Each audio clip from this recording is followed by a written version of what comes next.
The moment she stepped into the cabin, the air shifted. It was not the stale scent of recirculated air or the faint perfume of leather seats that marked her arrival. It was the silence. Subtle. Discreet. The kind that fills a room when judgment has already been passed. The woman in the navy blazer barely glanced up from her tablet. The man in the tailored charcoal suit wrinkled his nose as if she had tracked something in. A whispered chuckle from row 7A carried like static. Delaney Ross said nothing. She adjusted the strap of her weathered canvas backpack, its fabric faded at the seams, and moved past the polished briefcases and cashmere scarves of business class. Her steps were steady, her face unreadable. Her eyes scanned for 12F, window seat, forward cabin.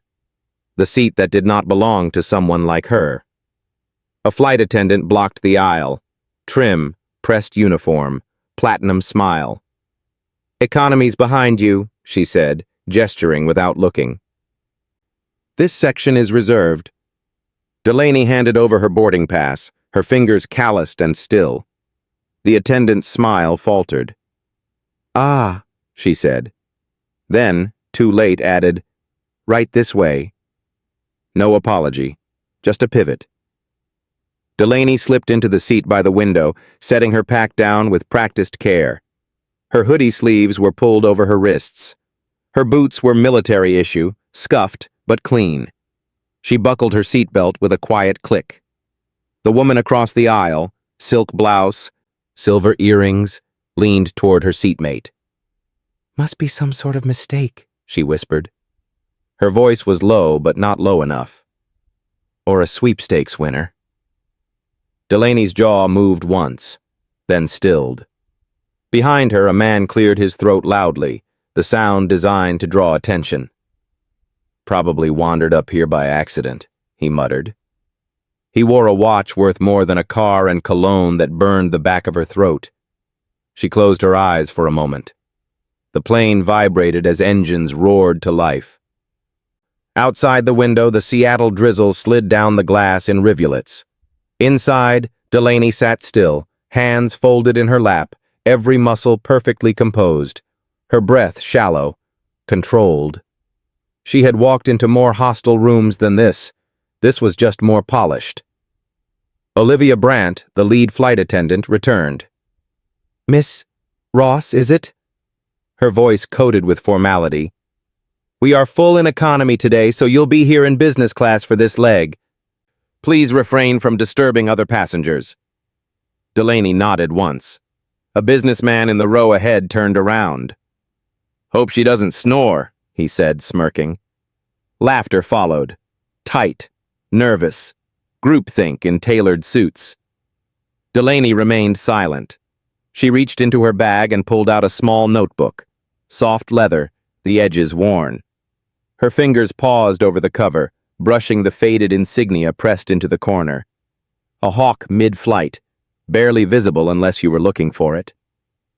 Most people never looked that close. The cabin door sealed with a hiss. The plane began its slow crawl toward the runway. A baby cried somewhere behind them. Someone's laptop dinged with an incoming email. The hum of the engines deepened. Delaney opened the notebook and flipped to a blank page. The pen she used was cheap, the kind handed out at recruiting stations. She did not write anything yet, just held it. Row 12E, a man with a loosened tie and too many opinions, leaned sideways, his voice just under a whisper.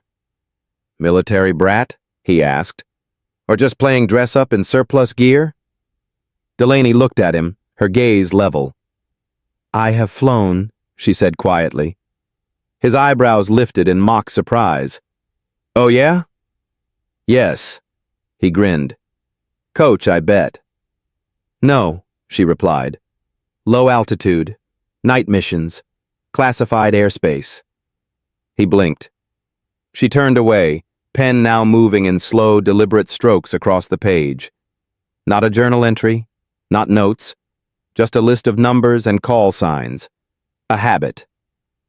A memory. A way to keep still when everything else wanted to rise. 30 minutes into the flight, the captain's voice came over the speaker. "Folks, we'll be making a brief stop at Andrews Air Force Base for refueling. Sit tight, we won't be long."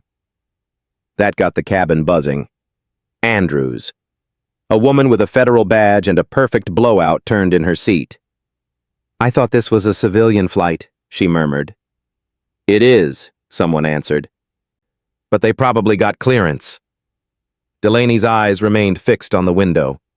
Out there, past the veil of clouds, was the base where she had once landed under blackout orders, her hands shaking as she touched down with a half-dead payload and a plane that should not have flown. Her fingers curled slightly around the edge of her tray table.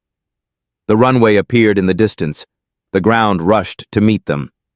As the wheels touched down, the passengers straightened their ties, checked their screens, and resumed conversations about earnings calls and wine pairings.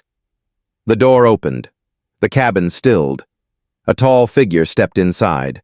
Military dress blues, medals that caught the light like fire, late 30s, face carved from discipline. He stopped at the threshold, looked down the aisle, scanned faces. Then his voice cut through the air. "Valkyrie 7, stand!" Every head turned. Delaney stood. Gasps, shifts in posture. The silence became heavier. The officer stepped forward and saluted. "Commander Ross, you are requested on the tarmac." She returned the salute. Precise, sharp. Her expression unchanged.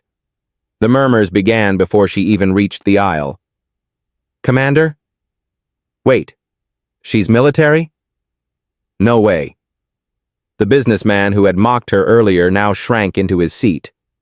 Olivia Brandt stood frozen, mouth slightly open, the tray of champagne forgotten in her hand. Delaney walked past them all, boots silent on the carpet, eyes forward. The doorway opened, spilling light and wind into the cabin. She stepped into it without hesitation, and behind her, the cabin, so quick to judge, now watched with a different kind of silence, the kind born not of disdain, but of realization. The air on the tarmac was sharper than she remembered. Wind whipped at Delaney Ross's hoodie as she stepped down the mobile stairs, boots hitting the ground with a soft thud. The F-22s lined in formation shimmered under the afternoon sun, their matte gray hulls humming with dormant power. The scent of jet fuel lingered, mingling with the faint ozone of heated metal.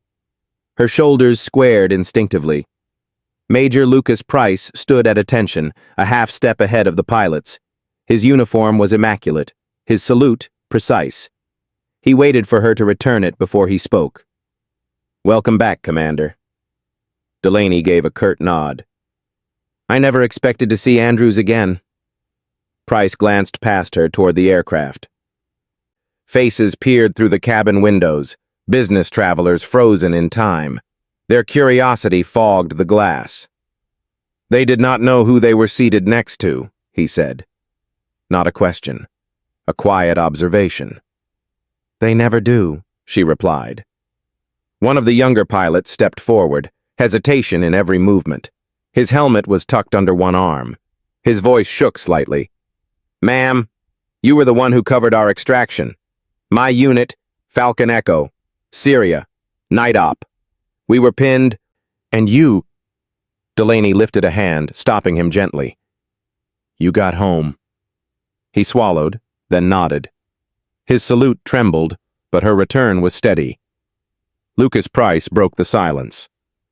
"The Commander-in-Chief signed off on this personally. She wanted to ensure your recognition would not be lost to quiet corridors and closed reports." Delaney's lips tugged into the faintest shape of a smile. "Politics was never my war." "No," Price said, "but legacy might be." He turned slightly, nodding to an officer behind him. The man stepped forward with a sealed case, matte black, reinforced corners, the kind built to survive impact, fire, and time. "Flight Control recovered this," Price explained. "You left it behind after Operation Glass Tide. Said it belonged to the next one in line." Delaney's fingers hesitated before reaching for the case. Her thumb brushed the latch. The sound of the lock releasing was subtle, but she felt it all the way down her spine. Inside, nestled in molded foam, was a flight helmet. Midnight black, scratched at the crown. The visor mirrored the sky. Her old call sign stretched across the side in dull silver, Valkyrie 7. The pilot stood a little taller when they saw it. She closed the case without touching the helmet. Back inside the aircraft, the atmosphere had changed. The business class cabin was no longer filled with smirks and condescension. Now, silence reigned. Phones had been lowered. Postures had straightened. No one met each other's eyes. Olivia Brandt fidgeted with her service cart, her smile stretched too tight. We, did not realize we had such an honored passenger. Delaney paused in the aisle. No need, she said. I was just a name on a list. That was enough. She sat again in 12F, case at her feet, her hands folded calmly. Across the aisle, the woman with the silver earrings cleared her throat. I had no idea who you were. Delaney glanced sideways. Neither did I. The woman blinked, unsure if it was a rebuke or something else. From the back of the cabin, the flight's youngest attendant, a redhead with a tremor in her voice, approached holding a small, simple box. The crew, we'd like to thank you, if that's okay. Delaney opened the lid. Inside was a silver eagle pin. She took it carefully and fastened it to the strap of her backpack. Her fingers moved slowly, deliberately, like she was anchoring something far older than this moment. A ripple passed through the cabin. Quiet awe.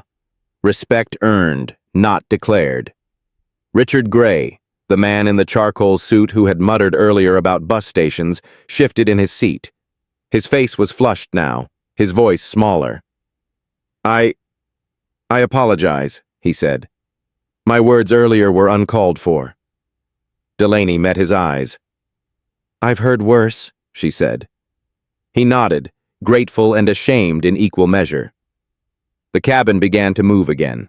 The spell loosened but did not break. Conversation returned, softer now. The energy was different. Like something had passed over them, a presence or a reckoning. Delaney rested her head against the window. Outside, the F-22s waited.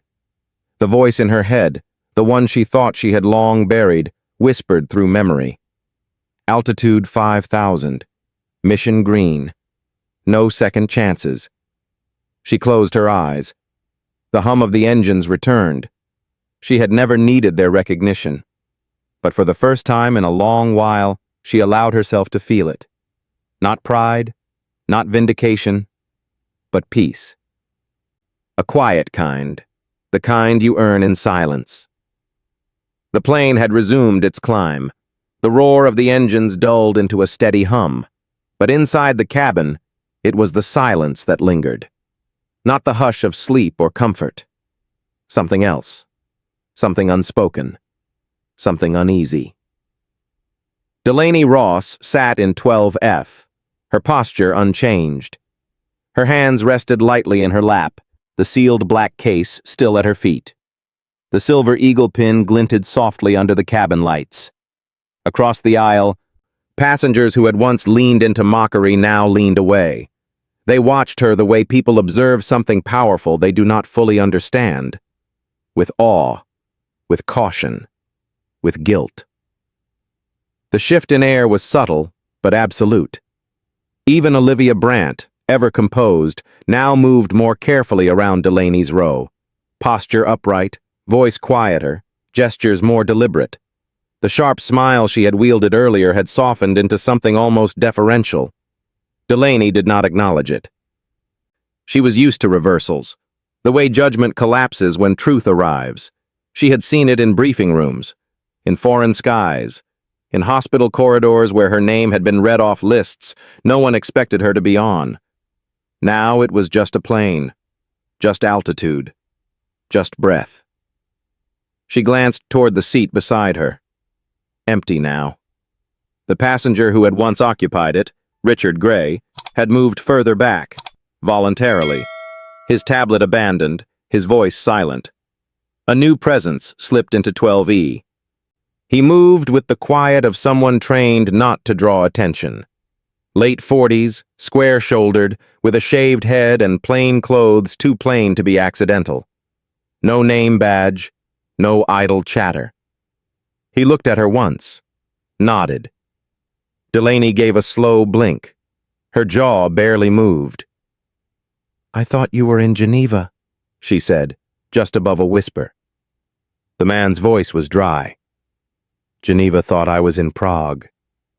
She allowed the smallest of smiles. "Still good at being invisible." "And you," he replied. "Still good at making people forget who you are until it is too late." He opened the tray table and rested his forearms lightly. His hands were scarred, not fresh, but deep. Old wounds that told their own story. "You were not supposed to be on this flight," he said. "I was not," Delaney replied. A pause. "Why now?" he asked. She looked out the window. The clouds drifted in long, glowing ribbons across a sky the color of faded steel. "Because my silence is no longer helping anyone," she said. The man nodded slowly. "The file they buried, they are still trying to keep it closed." "I know," Delaney said. "You realize what will happen if you reopen it." "I do." He studied her. "And you're ready for that?" She turned to him, her eyes steady. "I have always been ready. They were the ones who weren't." He sat back, folding his arms. "This will not stay quiet." "Good," Delaney said. From 2 rows up, Olivia's voice floated back, attempting normalcy. "Would anyone like tea or coffee?" The question felt absurd. The man beside Delaney exhaled through his nose. "You still fly like nothing can touch you." "Because if I admit fear," she said, "they will make it real." He watched her for a moment. "You know, the last time I saw you, you were walking out of a tribunal hearing without your wings." "They were never theirs to take," she replied. The silence that followed was not heavy. It was familiar. Like an old coat you put on after years of forgetting it was yours. A steward passed through the aisle with a cart. He paused beside 12E, offering a paper cup. The man declined. "She'll take chamomile," he said. Delaney raised an eyebrow. "You always drank it before night missions," he added. Her lips curved, just slightly. "You remember that?" "I remember everything you tried to forget." She accepted the cup without thanks. She did not need to say it. He knew. Their conversation ended there, not out of distance, but discipline. The man stood just before descent, leaving the seat as quietly as he had filled it. No name, no trace. Just the faint indent of someone who had once known her better than most. Delaney remained still, the steam from the tea curling upward, warming her fingers. The intercom crackled. "Ladies and gentlemen," the captain announced, "we will be landing at Reagan National shortly. Please fasten your seatbelts." The passengers began to stir. Voices returned. But something remained restrained, like a room where someone holy had just passed through. Delaney adjusted the strap of her pack. Her fingertips brushed the eagle pin once, then returned to her lap. As the wheels touched down and the plane slowed on the tarmac, she looked again through the glass. The skyline of Washington, D.C. glimmered in the distance. Familiar, distant, weighted with ghosts. Someone ahead muttered, "She's headed there? To the Pentagon?" Another answered, "No, somewhere higher." Delaney stood. Her face remained unreadable. But her eyes carried something old. Not sadness, not anger. Memory. The kind you do not speak about. Not because it is classified, but because it costs too much to remember. The motorcade did not wait at the curb. It arrived in silence. 3 unmarked black SUVs, windows tinted deep enough to hide anything but intent. The airport staff parted instinctively, their radios crackling with sudden static. No questions were asked, no names spoken. Delaney Ross stepped onto the pavement, boots firm, helmet case in one hand, her canvas backpack slung over one shoulder. She looked like she belonged nowhere, and yet no one dared tell her she did not belong here. A man emerged from the lead vehicle. Gray suit, no tie. A military bearing softened by time but never fully erased. He opened the door without a word. Delaney slid into the back seat. The door closed behind her with a soft, airtight thud. The driver never looked in the mirror. He did not need to. They drove in silence. Washington blurred past. Monuments of power reduced to grayscale under the overcast sky. Raindrops began to slide down the windows, thin and hesitant. A city used to secrets rarely wept in public. Delaney's eyes stayed forward, but her fingers tapped lightly on the helmet case. One beat at a time, the rhythm of a checklist. Left fuel tank, stabilizer. Altimeter, memory. The car slowed at a security gate. Concrete barriers, guards in dress blues, cameras pivoted, a scanner arm lifted without delay. Clearance, override level. Beyond the checkpoint rose a fortress of glass and steel, the Echelon Complex, headquarters of Joint Intelligence Command. Not the Pentagon. Somewhere deeper, somewhere colder. The car stopped. Delaney stepped out, the rain tapping against her hoodie. She walked toward the glass doors with no escort, no identification badge, no credentials displayed. The guard inside watched her approach. He looked confused, until she passed through the scanner and the machine went silent.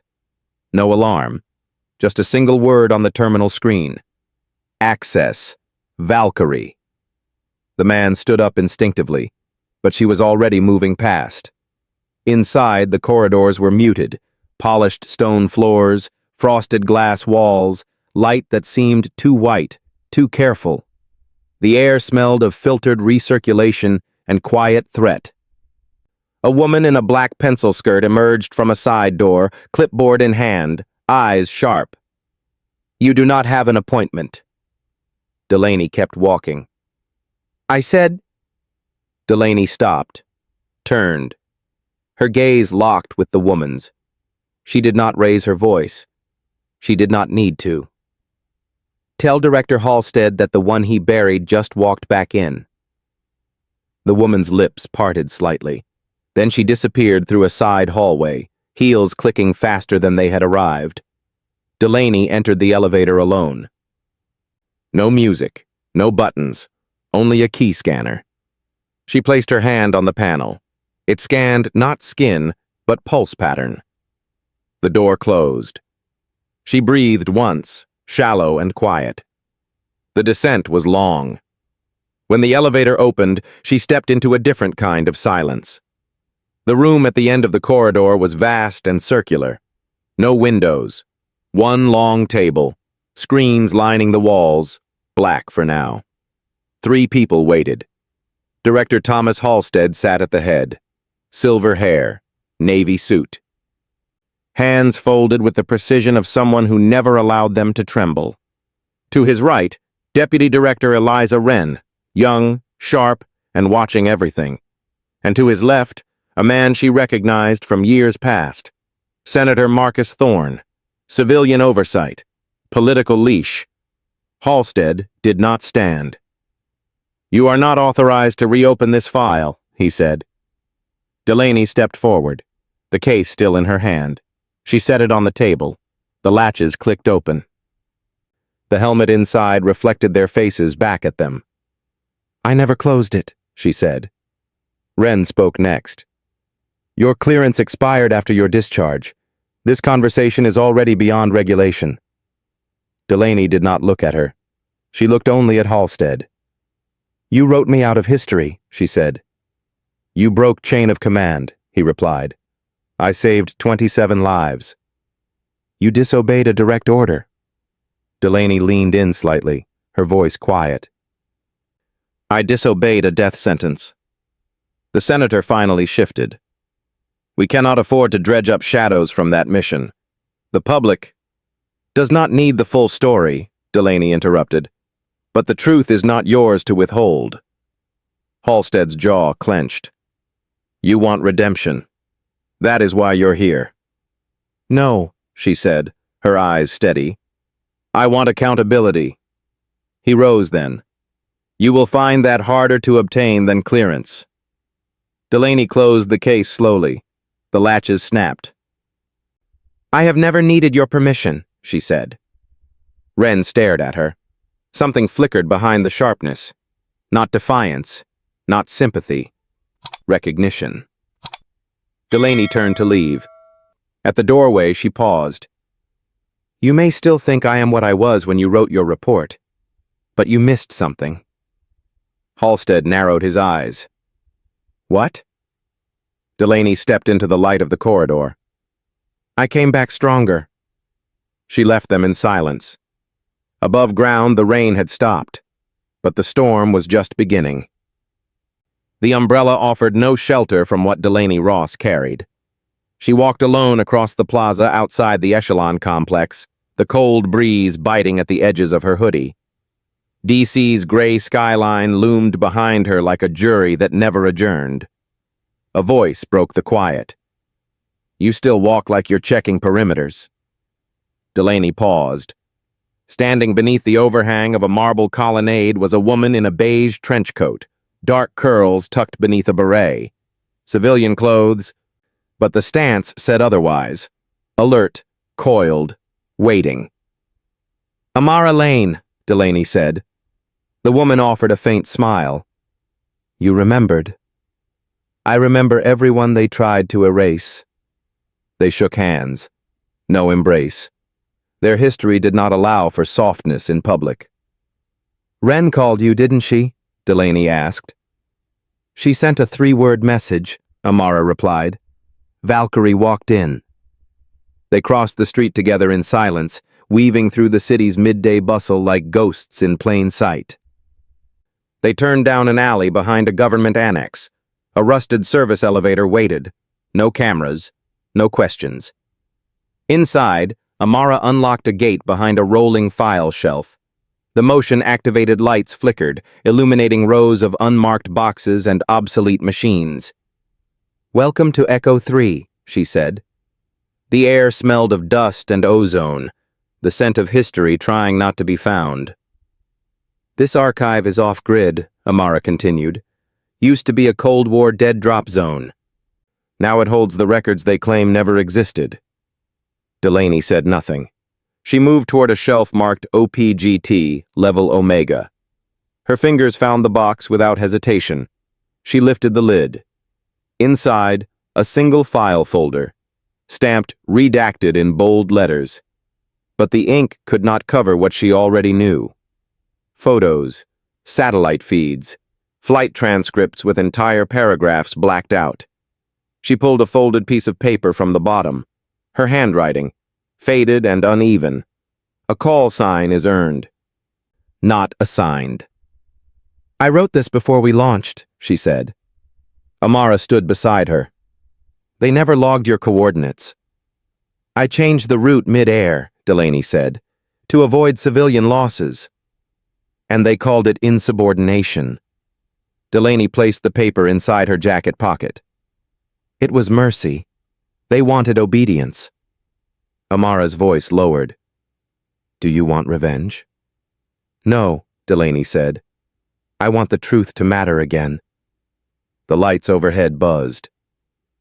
A hum that settled into the walls like a warning. I need to speak to the Oversight Committee, Delaney said. Off record. That will not be easy, Amara replied. I do not want easy. I want impossible, quietly. Amara studied her for a moment.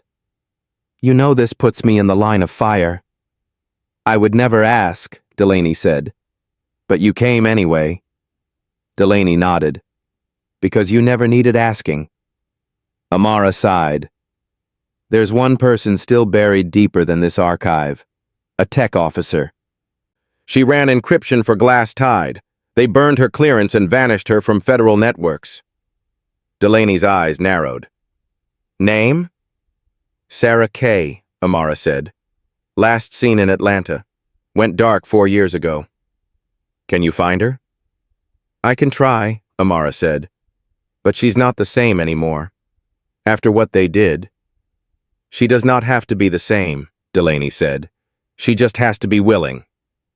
They resealed the file and backed out of the room. The gate clicked shut behind them. Echo 3 returned to silence. Back on the street, Delaney squinted against the weak sunlight. Traffic passed like normal. Pedestrians stared at their phones. No one knew what had just moved beneath their feet. You sure you want to stay in the Capitol? Amara asked. I need them to see me, Delaney replied. Amara raised an eyebrow. That worked well today. Delaney pulled the eagle pin from her backpack strap. She held it up to the light. It gleamed, clean, sharp. They underestimated me when I wore rank, she said. Now they will have to contend with who I became without it. She turned to leave. Delaney, Amara called. She looked back. I still remember the sound of your voice on the radio that night, Amara said. You sounded calm when we were all waiting to die. Delaney nodded. Because fear does not belong in the cockpit. Amara's voice softened. But you brought us home. Delaney stepped away before her silence cracked. The weight of that night still followed her, not because of what she did, but because no one else ever said it out loud. She walked the rest of the way alone, back to a rented brownstone tucked between embassies and shuttered townhouses. Inside, she placed the helmet on a shelf beside her old flight logs. The sound of her breath in the quiet room filled the space like an echo. Then she sat at the small kitchen table and opened a battered laptop. She typed one line into a secure channel. I need to find Sarah Kay. Urgent. Low signal. No trace. Then she closed the lid. Outside, the wind picked up. The world still moved, unaware that the woman they had once dismissed had just found her first piece of the fuse, and the match was already in her hand. The storm came at night.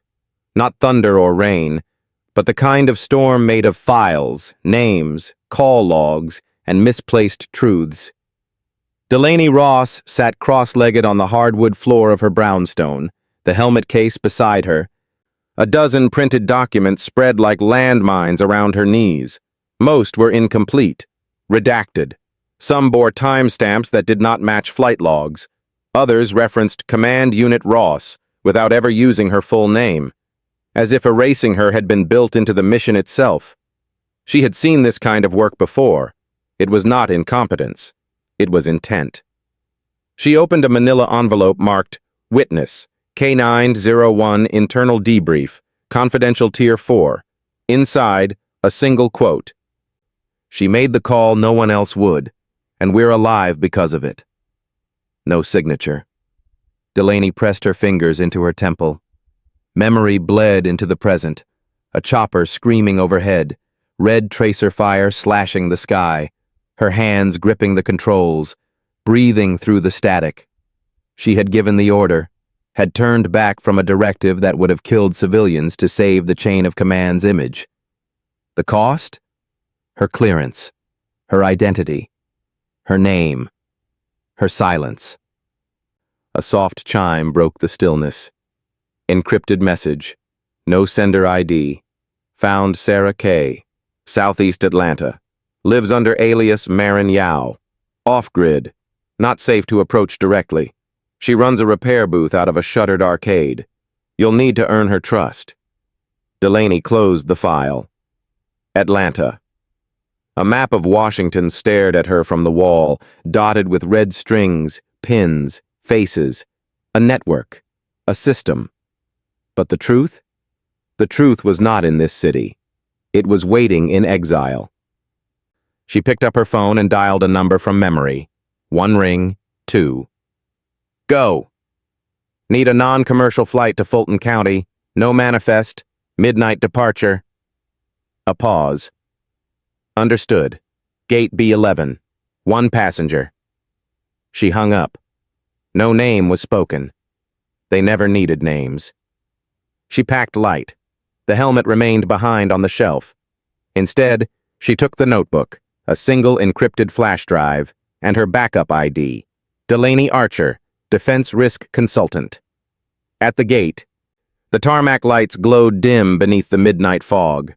A small jet waited in silence, a technician tightening something under the wing with calm precision. As she stepped aboard, her eyes scanned every bolt, every rivet, every vibration of the engine. Old habits never left. As they ascended, her thoughts drifted, not to Atlanta, but to the manila envelope and to the name no one had said aloud in years. Shadow Protocol, Omega Denial. The phrase had only appeared in one report, buried in a mission summary with no incident attached. She had never authorized it, but someone had used her call sign to initiate it. That meant they had kept her identity active, not erased, hidden. She was not just erased from records. She had been weaponized in silence. The realization settled into her like ice. This was not just about burying her mission. They had used her legacy to do things she had never touched.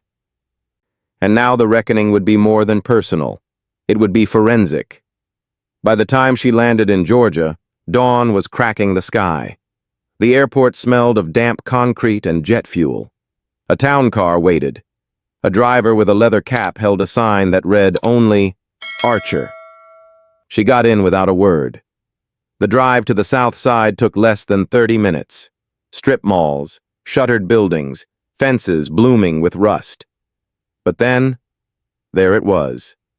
Level Up Arcade, the letters half burned out. The window boarded, a flickering open sign hanging askew. Inside, dust clung to the air like secrets. In the back, behind the broken cabinets and unused prize bins, sat a woman soldering something under a yellow desk lamp. Her hair was shaved on one side. Her eyes were half hidden behind cracked goggles. A long scar ran down the left side of her jaw. She looked up as Delaney entered. "No repairs today, unless it's vintage." Delaney stepped forward. "I'm not here for repairs." The woman's fingers twitched. "Then you're in the wrong place." Delaney slowly reached into her jacket and removed a small strip of black fabric. The name stitched into it read, K.S. The woman stood abruptly. "Where did you get that?" "You left it behind when they moved you out of Langley, right before the clean sweep." The woman's breath caught. "Who are you?" Delaney met her eyes. "I am the pilot they said did not exist." The woman blinked, then exhaled. "I thought you were dead." Delaney shook her head. "I was just quiet." Kay, no longer Marin, looked away. "They used your call sign after the mission. I encrypted the chain of custody myself, but someone else accessed it, ran ops under it." "I know," Delaney said. Kay turned to face her. "You want to expose it?"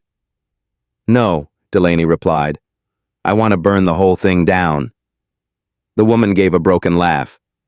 "Then I hope you're ready," she said. "Because the people who did this to us, they're not ghosts." Delaney nodded. "I know." She held out her hand. "Will you help me make them visible?" The silence lasted 2 heartbeats. Then Kay took her hand. And the war resumed, with truth as the weapon. Inside the dim repair shop, dust swirled under the glow of an old halogen lamp. The windows had been covered in blackout film. The noise of the street faded, replaced by the hum of old servers and machines that should have been obsolete. Sarah Kay moved like someone who no longer trusted light. Her fingers danced over the motherboard, splicing connections, bypassing firewalls hard-coded into the guts of forgotten technology. It was not flashy. It was deliberate, personal, like she was undoing every knot they had ever tied around her. Delaney Ross watched from across the workbench, silent. Her expression unreadable, but her breath slow and steady. "They buried the logs behind 5 layers of proxy," Kay murmured. "But they were sloppy. Someone replicated your flight signature 6 months after your last logged mission. Out of Mali. Unreported engagement. Delaney's jaw tensed. Coordinates? Kay tapped the screen. Classified black zone. Joint strike op. Used your call sign, your encryption layer, your fallback coordinates. I never authorized that mission, Delaney said.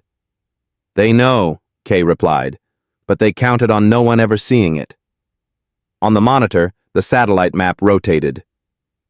It showed a crater outside a village perimeter, civilian dwellings, medical tents. A signature strike had gone off course. The deaths had been blamed on combat crossfire. Kay turned the screen toward Delaney. They used you to justify a war crime, she said quietly. Delaney's breath caught, but she did not look away. That strike was signed under my ghost protocol, she said. My name kept it off the oversight ledger. Kay stood, her shoulders tight. This is bigger than you, Delaney. I know. And more dangerous than your tribunal. I know that too. Kay hesitated.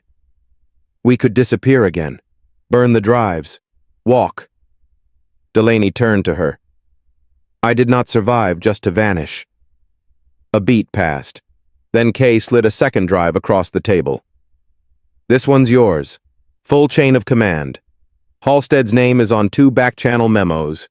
One signed the day after you were grounded. Delaney pocketed the drive. Her fingers were steady, but her voice cracked just slightly. How many? 4 missions under your ID, 2 of them in-country, all under Omega Denial Protocol. They used me to silence people. They used you to silence evidence, Kay corrected. And they did it knowing you were off the grid. Delaney's shoulders drew back. They thought if I stayed quiet long enough, the world would forget who I was. Kay looked at her. And did you? Delaney did not answer, but her silence said more than any denial ever could. By morning, they had secured 2 independent backups, uploaded fragments to off-site mirrors, and rerouted a decoy ping through 10 different shell accounts. Kay tapped the final key with a sigh. We are 1 step away from exposing half the chain. Delaney nodded. We will need someone with institutional weight to validate it. I know someone, Kay said, but it's risky. Delaney raised an eyebrow. Amara Lane, Kay said, back when she was embedded with SIGINT. She flagged an illegal surveillance thread tied to Omega Denial. She was shut down, transferred. She's already with me, Delaney replied. She never stopped watching. Kay leaned back. Then we may have a chance. Outside, the street buzzed with the rhythm of the city waking up.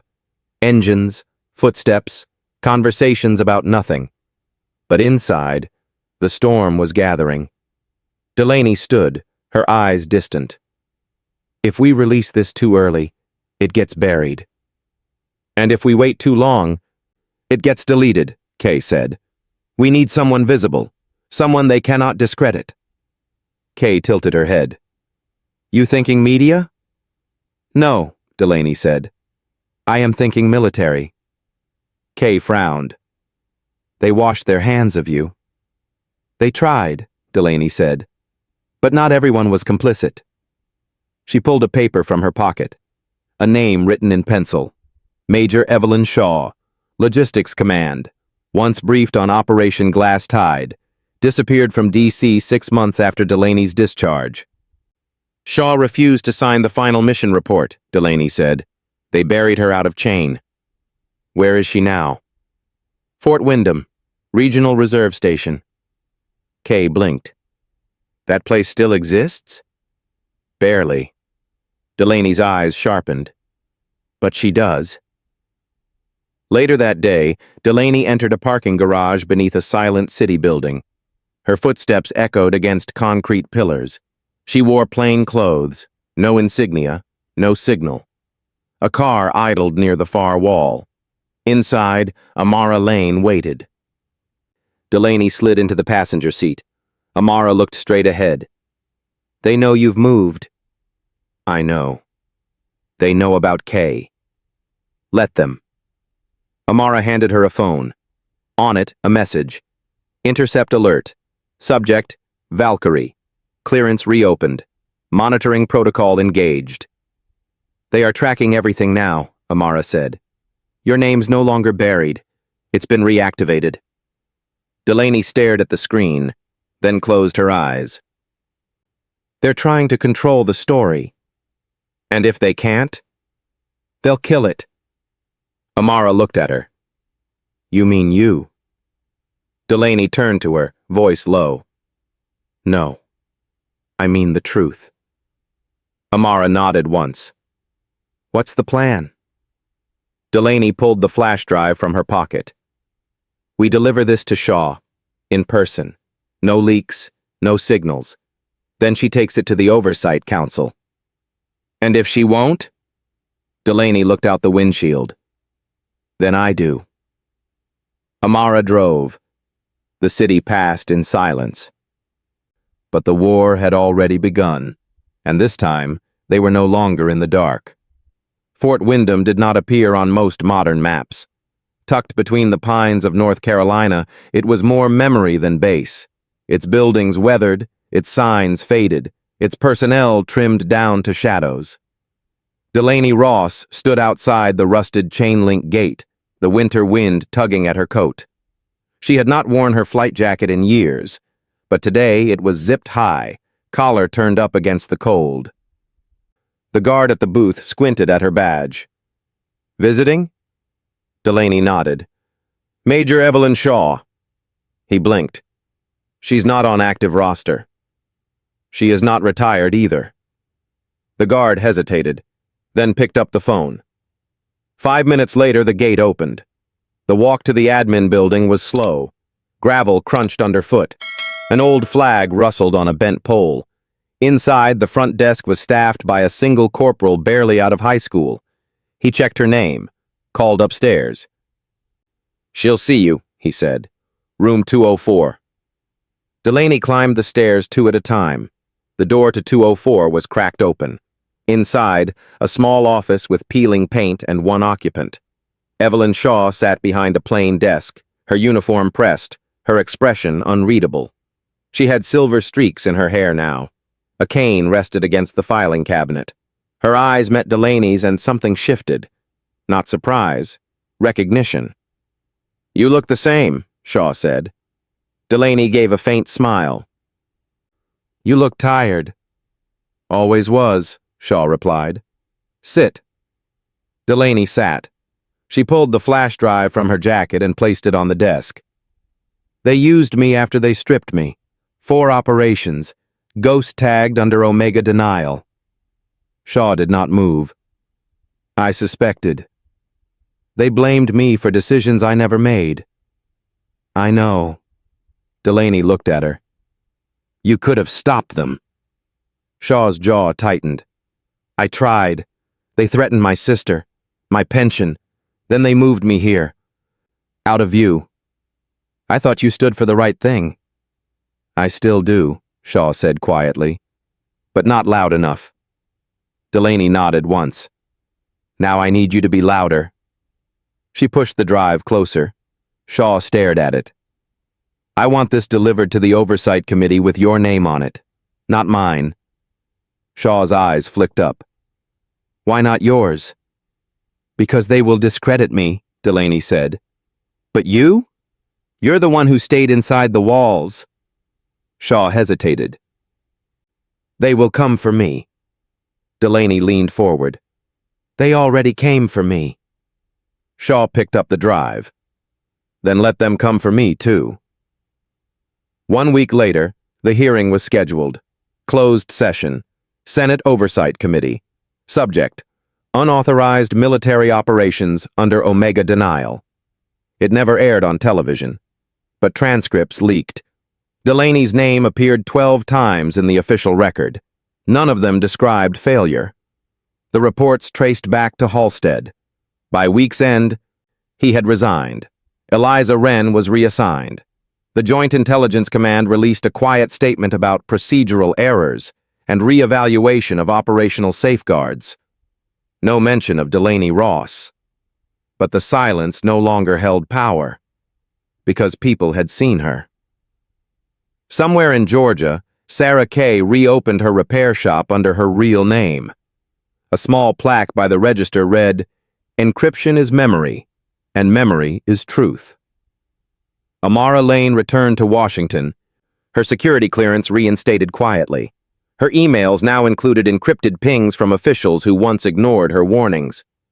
Evelyn Shaw retired 2 days after the hearing. She left behind a sealed folder addressed to Delaney. Inside, her official apology, handwritten.